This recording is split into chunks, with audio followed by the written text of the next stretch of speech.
And I told all these men, like, yo, why this man got a brick on my face? And all these niggas just watching, and nobody does nothing.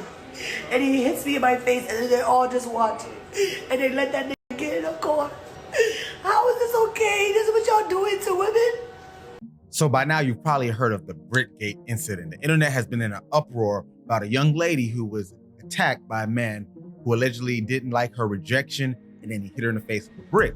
Now, many things have been said about this, and I'm not going to get into details exactly of the uproar itself, because people are saying, how could men let this happen? More specifically, black men, and how could people just stand there and watch? But you already know on this channel, we're about breaking down the psychological aspects of these incidents, and I immediately knew which one to go to. Now, let's go back to 1964. Now, unfortunately, in New York City, crime was pretty high, and we know New York City is one of the most populated places on the planet, and there would be a young lady named Kitty Genovese who would be unfortunately murdered by a vicious serial rapist. And allegedly, people heard or even saw through the windows what was going on, but they didn't do anything.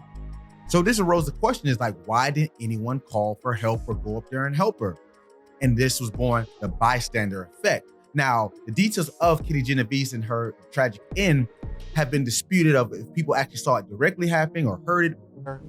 Into the darkness and is no longer visible to the people. She's no longer visible to the people over here. It was past 3 a.m. Thinking the trouble was over, people went back to bed. They were unaware that a wounded Kitty Genovese was still in mortal danger. But the point was, why don't people jump up and act when there's an emergency situation or a danger and they just let the thing happen? Now, with the case of Brickgate, a lot of people are saying there was numerous amounts of men just sitting there watching it happen. And the details given by some of the people who were actually there say that there was something that preceded the incident. And you can argue that, okay, no one deserves to be hit in the face, and I'm not saying that either, but why didn't they get involved? You got to think of, first and foremost, most people want to protect themselves.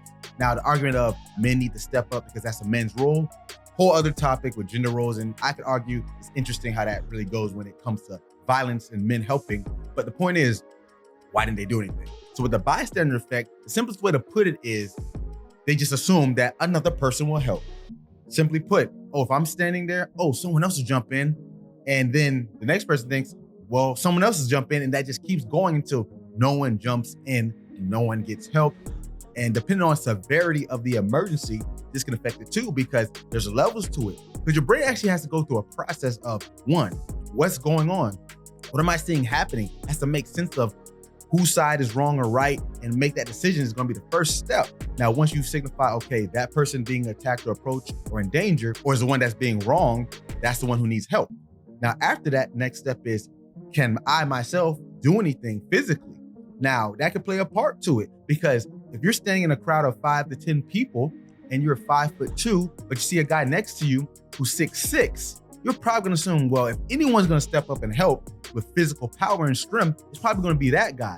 Like me, I'm 6'1", 225 pounds. I'm almost the biggest guy in the room in most rooms. About 80% of the population is shorter than me, and I'm probably heavier than most people. So I'm gonna be that guy, and I have been in this very situation, and I'm not getting to that, but it was dangerous. But getting back to my point, that's gonna play a factor to why people do or don't step up. Now, the diffusion of responsibility is because you gotta think also, if I help this out, what's going to happen to me in the sense of the aftermath? Is the person that I break it up or stop it or protect gonna appreciate it? Is the person that I protected them from gonna come for me next, or my family? Or even the most tragic part is, if I lose my life, who's gonna care for my family? Because a lot of times when these things happen, and it's like a domestic situation, they go back to the person they were being defended from in the first place. So now you've gotten seriously injured or lost your life for someone who didn't even care. And they go about their day. Now, these are things people think about. Now, other factors that can go into this is, one, your relationship to the victim. If it's someone you've seen before, you might be more prone to it if they're a stranger. Or if it's something you've even conversed with, you might feel a little more connection and reason to help. But maybe age plays a difference. If you see a young person, like a child, you're probably more likely to intervene. That's usually commonplace. Or you see an elderly person, those two populations tend to get more response from bystanders. But if it's a man, unfortunately, typically that doesn't show much, because presumptions could be like, what did he do to get in that situation?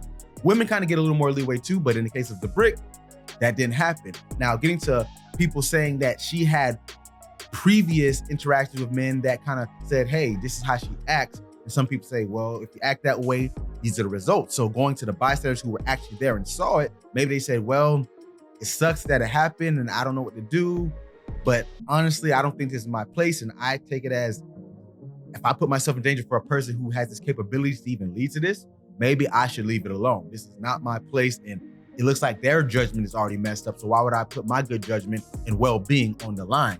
So putting this all together, it really makes it for an interesting take, because psychology is not about giving answers or necessarily just saying why we do things, but it's supposed to make some behaviors more tangible so we can understand the mechanisms that go into it. Like going back to Kitty Genovese, people didn't know or maybe didn't think it was a big deal. Someone else could have done it, but since no one did anything, it unfortunately ended that way. But in the case of the brick, you can look at it as what all are the factors that preceded, and people actually didn't like that response either and said it's no situation where this is okay. And I'm not saying it is okay, but there is situations where you might not want to get yourself involved.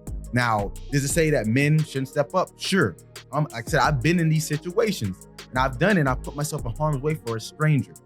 But the thing is, there's always consequences. You got to really think about that. There's even been other people to say, if women could make it less like to be in these scenarios, and that person kind of got bashed. And I actually agree with that, because I had an altercation, the one I'm talking on, where the person actually didn't have to be in the scenario at all. They got loud with another man, and since I was there, I had to speak up. But the thing is, it didn't have to go that way. So these are things to think about. So don't automatically assume a person just stands there and doesn't do anything, they're the bad guy. And that's what I see a lot of things with this narrative. It's becoming a gender war now. But all in all, the main idea of this is, if there's something you can do, even if it's minimal as just getting help, do it. But be careful before you jump in. So thanks for tuning in, guys. Make sure you like, comment, and subscribe. And as always, get your mind right.